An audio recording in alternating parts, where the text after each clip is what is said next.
성경에서 가장 극적인 전환, 완전히 앞과 뒤가 다른 전환이 있는 곳이 있는데 그게 사도행전 1장과 2장입니다. 예수님이 부활하셔서 40일이나 지났어요. 승천하시는데도 제자들은 여전히 예루살렘 성을 칠까요? 이런 분위기였다고요. 그러니 예수님이 화가 나니까 때와 기한은 너희들이 알 바 아니다. 오직 너희들은 성령을 기다리라. 이렇게 말씀을 하시면서 예수님이 승천하시는 기사가 1장입니다. 2장 시작해 그들이 안식 후 첫날 떡을 떼려 하여 모였을 때에 바로 일이 시작됩니다. 여러분이 아시는 성령 강림 사건이 일어나요. 저들이 막 각지의 방언으로 말을 하면서 성령 임재가 시작됐습니다. 그러니까 주변에 있던 사람들이 놀래서 야, 저 사람들 술 취했다. 그랬더니 사도 바울이 우리가 술 취한 것이 아니라 새술에 취했다 하면서 출애굽으로부터 이스라엘의 큰 역사를 일관되게 관통하고 있는 메시아에 관한 설교를 합니다. 그런데 그 메시아를 너희들이 십자가에 못 박아 죽였다. 막 이렇게 내리꽂으니까 이 설교를 듣던 사람들이 형제들아 우리가 어찌할꼬 오늘 본문의 시작입니다. 사도 바울이 강력하게 너희들이 그 예수와 메시아를 십자가에 못 박았다. 형제들아 어떡할꼬. 이제 그 뒤에 베드로의 위로의 메시지, 구원의 메시지가 전개되는데 저는 여기에서 이스라엘이 1장과 2장이 이렇게 다르지만 여기 사도행전 2장에서 묘사하고 있는 예루살렘 교회의 모습과 그들이 있었던 전통적인 유대교의 모습과는 완전히 판이 달라요. 여기 모여있는 마지막 45, 46, 47 이쪽에 나오는 이런 이야기들은 유대교회에서는 생각할 수 없는 부분입니다. 예를 들어서 믿는 사람이 다 함께 모여 서로 물건을 통용하고 재산과 소유를 팔아 각 사람의 필요를 따라 나눠주고 날마다 마음을 가져 성전에 모이기를 힘쓰고 집에서 떡을 떼며 기쁨과 순전한 마음으로 음식을 먹고 하나님을 찬미하고 온 백성의 칭송을 받는 이런 모임은 유대 회당 성전을 중심으로 하는 곳에서는 상상을 할 수 없는 전혀 다른 형태의 교회 패러다임이 만들어집니다. 저는 여기에서 이 본문과는 전혀 무관하게 보이지만 그렇지 않는 정말로 정확히 맥을 같이 갖다 대고 있는 구약의 한 사건을 떠올리는데 그것이 바로 출애굽 사건입니다. 지난 금요일 기도회 때도 이 말씀을 가지고 나눴는데요. 여러분 출애굽 여러분 이상하지 않습니까? 이스라엘 백성들이 살던 땅이 고센 땅인데 거기서 하나님이 약속하신 땅까지는 직선으로 가면 보름이면 갈 수 있는 거리입니다. 조금 이따 지도를 보여드리겠지만 굳이 홍해로 갈 필요가 없어요. 홍해를 굳이 건널 필요가 없습니다. 충분히 홍해를 돌아서 우회할 수 있는 길이 얼마든지 있어요. 그런데 하나님께서는 그 홍해를 건너게 한다고요. 지도 한번 보여보실래요? 여러분 이겁니다. 이거 보면요.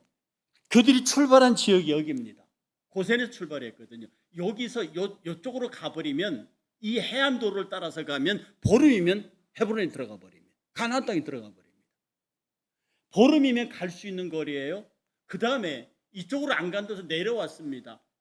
다음 지도 보여주세요. 보면 그렇지. 이 지도를 보면 여기 고센에 출발하거든요. 이쪽으로 가면 곧장 여기 가나안으로 들어가는데 일로 안 가고 일로 오면 근데 여기를 건너거든요. 그런데 굳이 이쪽 안 건너고 이렇게 와서 이쪽으로 이렇게 가도 됩니다. 그런데 왜 하나님께서 굳이 홍해에다 집어넣었을까요? 홍해를 건너가기도 요 모퉁이 끝에 부분을 지나간다고요.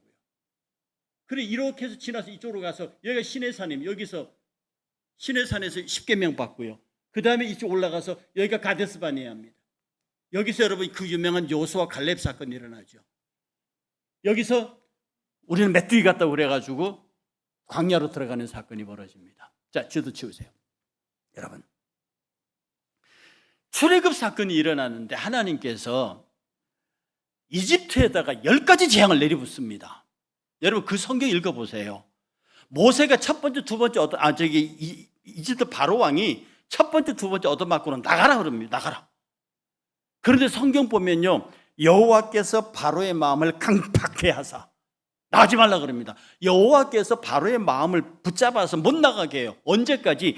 10가지 재앙이 다 내릴 때까지 하나님께서 계속 바로의 마음을 강팍하게 하십니다.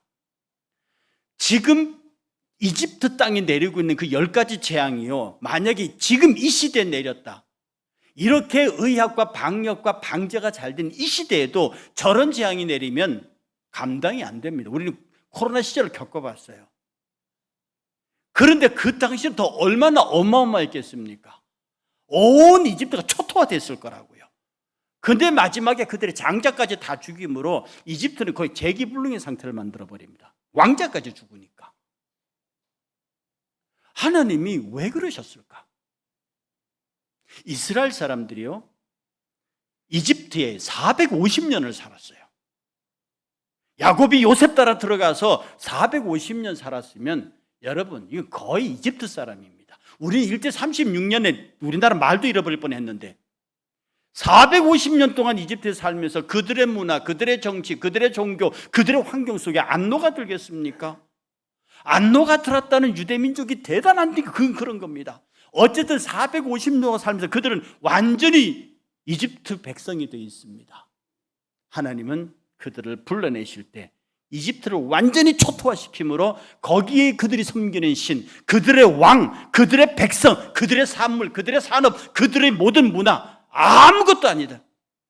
나 여호와 하나님 앞에 그것은 아무것도 아니라고 하는 이집트의 덧없는 무력한, 무익한 그런 삶을 눈앞에서 보여줍니다. 그래서 그들은 출애굽을 해요. 하나님께서는 곧장 블레셋 길을 따라 이 해안길 따라 올라가면 돼. 근데 거기를 지키고 있는 나라가 누구냐면 블레셋이 거기 지키고 있습니다. 이 블레셋은요, 당시 이집트와 맞먹는 군사 대국이었습니다. 근데 여러분 생각해 보세요. 250만 되는 병력이, 청년 장년들은 60만이에요. 60만 되는 병력이 블레셋으로 넘어온다. 그 블레셋은 잘 지나가세요 그러겠습니까? 블레셋의 그 강한 군사를 동원해서 이스라엘을 쓸어버릴 겁니다. 이스라엘은 겁이 많은 민족이에요. 제가 보기에 인류 역사에서 가장 겁이 많은 민족이 이스라엘 민족입니다. 여러분, 지금 이스라엘이 막 세상을 상대로 한판 뜨니까 저게 대단한 민족 같아 보이지만 저렇게 연약한 민족이 없어요. 원래 개가 겁이 나면 많이 짖어요. 근데 진짜 무서운 개는 안 짖습니다. 저 이스라엘이 저렇게 짖어대는 것은 오지 말라는 거거든요. 싸우기 싫다는, 근데 싸우면 물어버리겠다는 거거든요. 그러니까 왈왈거리고 있는 거예요. 지금 저 모양입니다. 저 때도 저랬습니다. 노예로 450년 살다가 나왔어요. 그런데 만약에 블레셋 쪽으로 들어갔다가 블레셋의 정예화된 군대가, 전쟁은 고사하고 군사훈련도 못 받아본 이스라엘 군대가 백색 글로 지나가다가 블레셋이 치면 그 겁 많은 노예 백성이 우리 다시 이집트로 가자 그 소리 안 하겠습니까? 아무리 하나님의 권세와 권능의 기적이 함께해도 이스라엘 백성이 겁을 먹으면 안 되는 거예요. 그래서 하나님은 아예 이스라엘 백성들을 보호하고자 블레셋으로 가는 해안도로를 막으셨습니다. 그리고 이스라엘 백성을 홍해길로 끌고 가요. 저는 고민했습니다. 왜 홍해길로 갔을까? 아까 지도 봤지만 홍해를 피해서 갈 수 있는, 시내산까지 갈 수 있는 길이 많이 있습니다. 그런데 하나님은 홍해의 끝부분을 통과하게 만들어요. 여러분 생각해 보세요. 250만입니다. 250만이 한강 건넌다고 한번 생각해 보실래요? 250만이 한강을 건넌다고 생각하면 진짜 대대적인 공사가 벌어질 겁니다. 그런데 바다예요. 250만 명이. 그게 하루 이틀 일주일 만에 끝날 수 있는 거리입니까? 정말로 대대적인 큰 일이 거기서 벌어지는 거라고요. 하나님께서는 이스라엘 백성을 앞에는 홍해, 뒤에는 애국 군대가 쫓아오는 절체절명의 상황 속으로 하나님 몰아넣습니다. 여기에요, 하나님의 절묘한 계획이 있어요. 하나님은 이스라엘을 보호해야 했습니다. 그리고 하나님은 이스라엘 백성을 노예에서 벗어나서 아주 견고하고 단단한 민족으로 세워야 했습니다. 그래서 그들이 출애굽할 때 이집트를 10가지 재앙으로 끝장을 내놓고 그리고 홍해 앞에 섭니다. 이스라엘 백성들이 놀라서 모세에게 막 돌을 던지려고 합니다. 우리로 하여금 여기서 죽게 만들려고 데리고 왔느냐라고 할 때 모세가 소리치는 장면이 있습니다. 오늘날 너희는 가만히 서서 오늘날 너희를 위하여 싸우시는 여호와의 구원을 보라. 너희가 오늘 본 애굽 사람들을 영원히 다시는 보지 못하리라. 이 아주 유명한 설교를 하고요, 하나님 앞에 기도합니다. 이때 하나님이 손을 내밀어 홍해를 갈라지게 하고 너희는 바다를 건너라고 얘기한다고요. 다 건널 때까지 불기둥이 막아서 있습니다. 이스라엘 백성들은 그 홍해를 건너가면서 우리가 하나님의 백성임을, 하나님 우리를 전적으로 지켜주심을, 우리가 영원한 당신의 백성임을 거기서 확증합니다. 거기서 나는 이집트에 나는 죽었다고 고백합니다. 이제 이 홍해를 건너가면서 나는 새로운 하나님의 백성이 되겠다고 다짐합니다. 그걸 눈으로 보면서 건너갑니다. 그래서 신약은 이것을 세례라고 말합니다. 저와 여러분들이 세례받을 때에 이집트의 세상을 끊어버리고 세상을 전부 포기하고 잊어버리고 부정하고 이제 새롭게 주실 하나님의 은혜의 세계로 나간다. 이 고백이 세례거든요. 근데 그게 중심인데 또 하나의 중대한 사건이 있습니다. 이스라엘 백성이 다 건너갔어요. 그랬더니 뒤따라온 이집트 군대가 그 홍해 안으로 들어오지 말아야 하는 거예요. 그런데 홍해의 전 기마병과 이집트의 마병들이 일제히 이스라엘 백성들의 뒤를 쫓아서 홍해 안으로 들어옵니다. 여러분, 이게 얼마나 엄청난 사건인 줄 아세요? 만약에 그때 군 지휘관이 들어가지 마, 기다려, 이렇게 했다고 하면 이스라엘 백성들은 출애굽 못합니다. 아까 지도 보셨죠? 홍해를 돌아서 육로로 기병들이 말을 타고 이스라엘 따라잡으면 잡혀요. 시내산 가기 전에 중간에서 잡힌다고요. 250만 명이 한꺼번에 움직이는 게 속도가 빠르겠습니까? 군인들이 말 타고 가는 게 빠르겠습니까? 압도적이죠. 남아있는 전 기병이 따라붙으면 이스라엘은 출애굽 못합니다. 그런데 이들이 다 홍해 속으로 다 들어왔어요. 그들이 다 들어왔을 때 하나님이 홍해를 합쳐버립니다. 지금 고고학자들이 홍해 수면에서 마차들의 부속품을, 마차들의 흔적들을 건져내고 있습니다. 그들이 홍해 안에서 전멸함으로 이스라엘 백성을 쫓아갈 병력이 없는 거예요. 이스라엘은 안전하게 시내산까지 갈 수 있었습니다. 저는 이 사건을 보면서 오늘 우리에게 주시는 하나님 메시지가 오늘 본문 속에 너무 녹아있다. 이들이 시내산에 도착했습니다. 거기서 하나님의 율법을 받습니다. 십계명을 받아요. 우리가 홍해를 통과하는 세례를 통해서 예수를 믿어요. 그리고 시내산으로 모습되는 표현되는 그곳에서 성령의 충만함을 받습니다. 예수 믿고 성령 받아요. 그러면 가나안에 입성할 자격을 갖습니다. 우리는 예수 믿고 세례받으면 천국 갈 자격을 얻는다고요. 그럼 곧장 천국으로 가버리면 될 건데, 천국에 곧장 가기 위해서 모세가 이 백성들을 이끌고 가데스 바네아로 갑니다. 여러분이 잘 아는 12정탐꾼 얘기 나오는 데입니다. 가데스 바네아로 갑니다. 거기서 12명을 보냅니다. 보고 온 사람들이 말하기를 거기는 적과 꿀이 흐르는 가나안 땅이 맞습니다. 그런데 문제는 거기 살고 있는 안악 자손들이 거인 자손들이라 우리 보기엔 우리 메뚜기입니다. 우리 다 죽었습니다.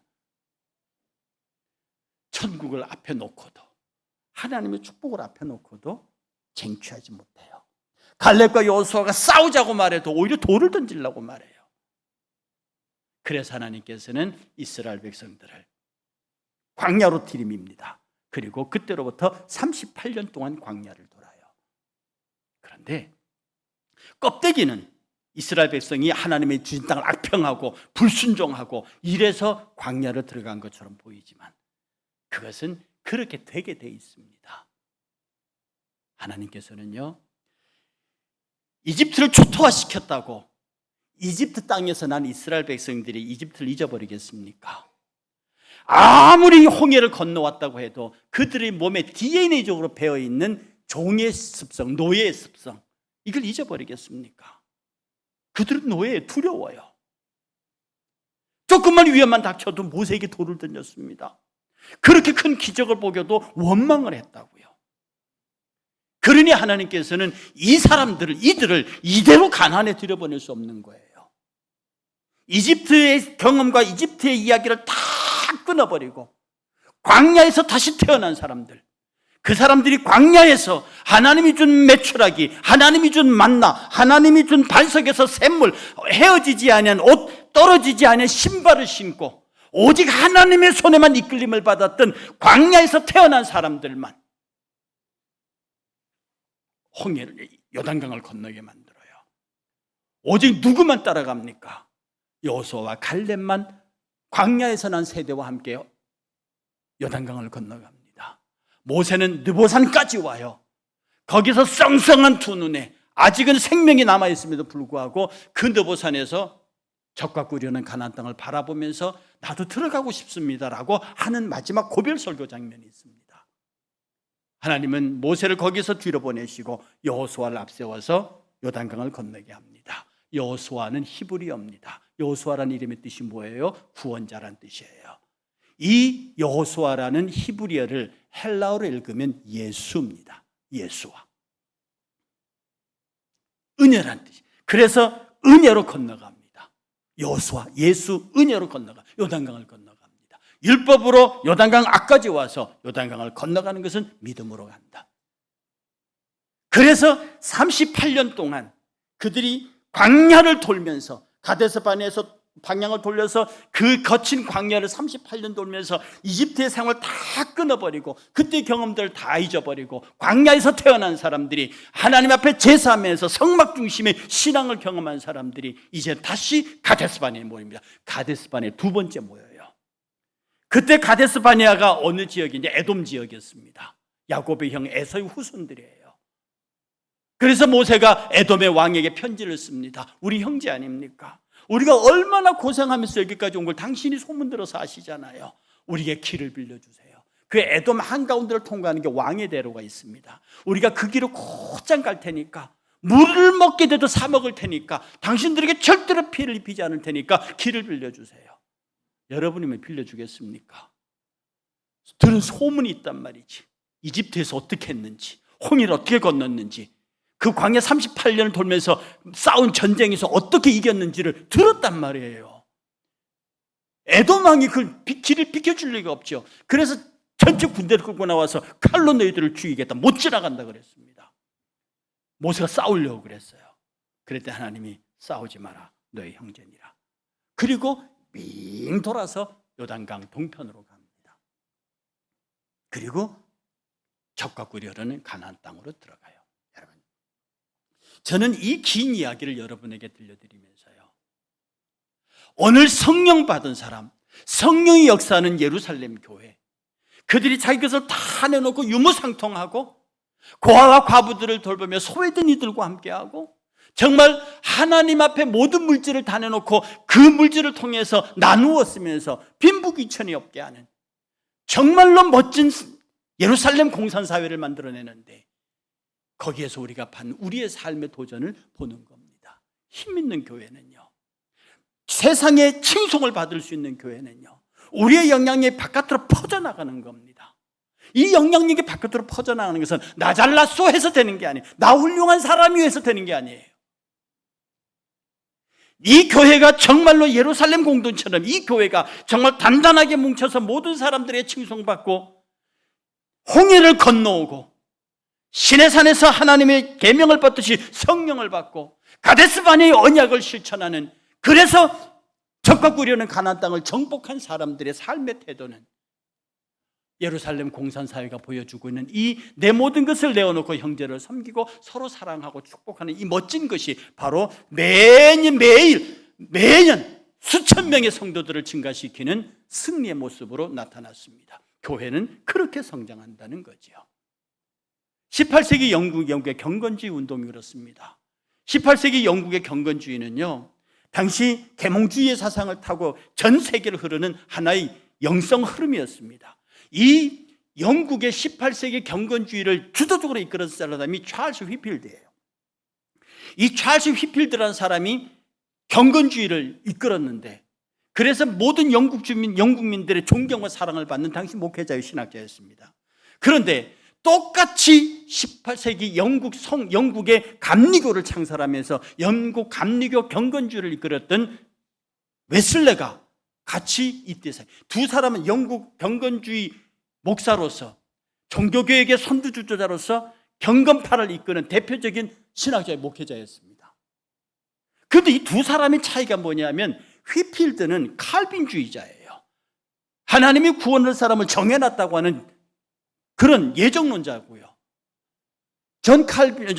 웨슬레는요, 누구든지 주의를 믿는 자는 구원을 얻는다. 만인 구원설입니다. 그러니까 두 개는 같이 신학적으로 같이 갈 수 없어요.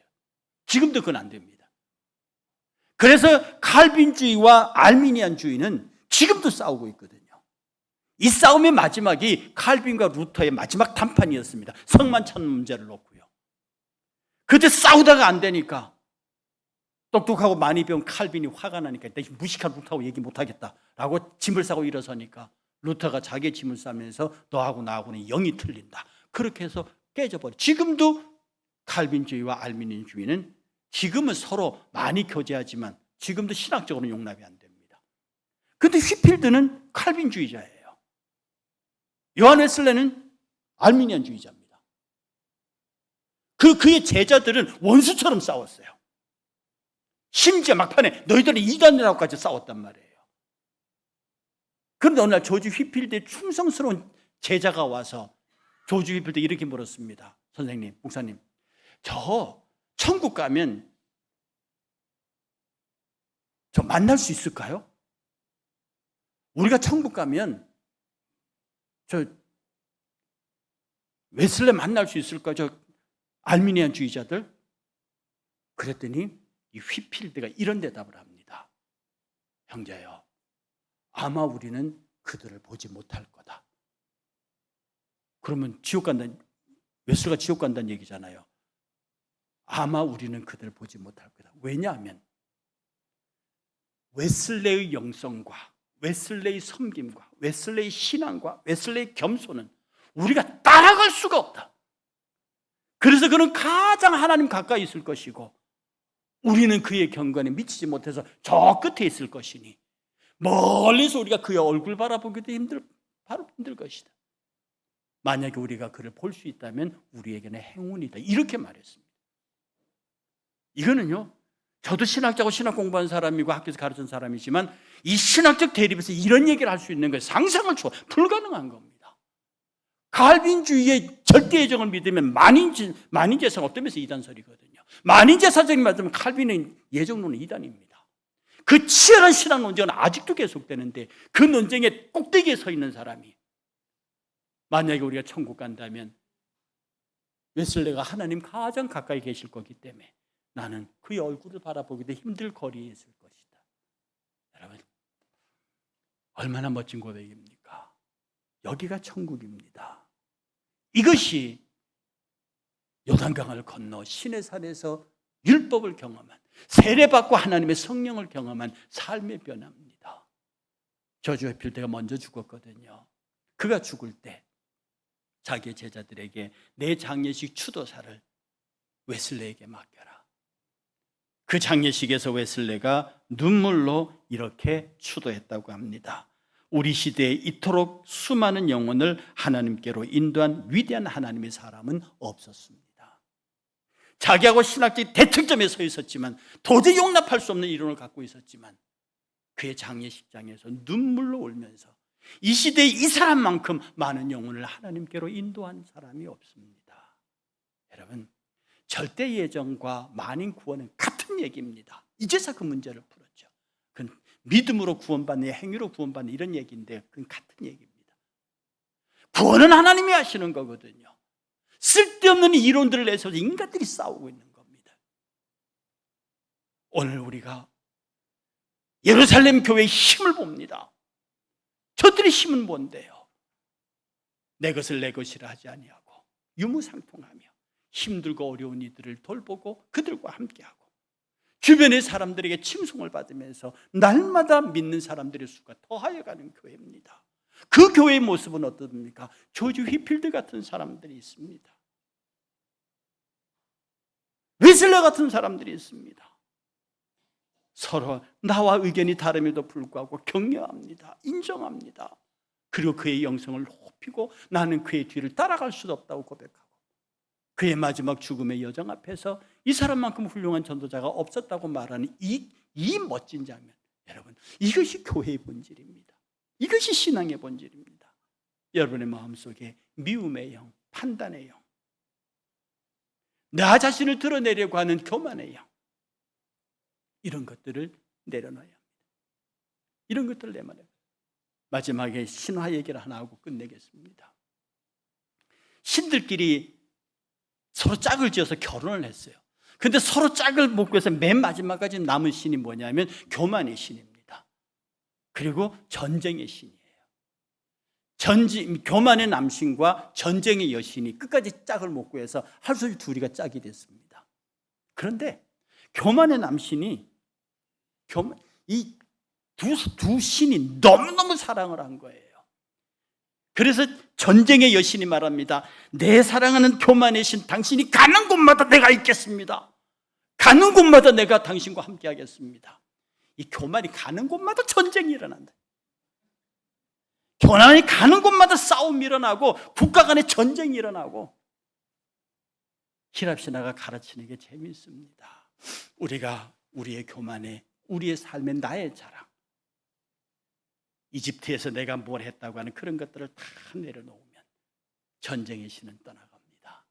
조지 휘필드처럼, 웨슬레처럼 서로를 귀히 여기고 서로를 하나님 앞에 높이면서 함께 천국에 함께 적과 꿀이 흐르는 가나안 땅을 향해 가는 멋진 순례의 행진이 오늘 저와 여러분들에게 우리 교회가 이 순례를 멈추지 아니하고 계속 갈 수 있기를 주의 이름으로 축복합니다. 모두 자리에서 일어나셔서 347장 허락하신 새 땅에 이 찬송하면서 우리의 영원한 나라를 향해서 행진을 계속하겠습니다.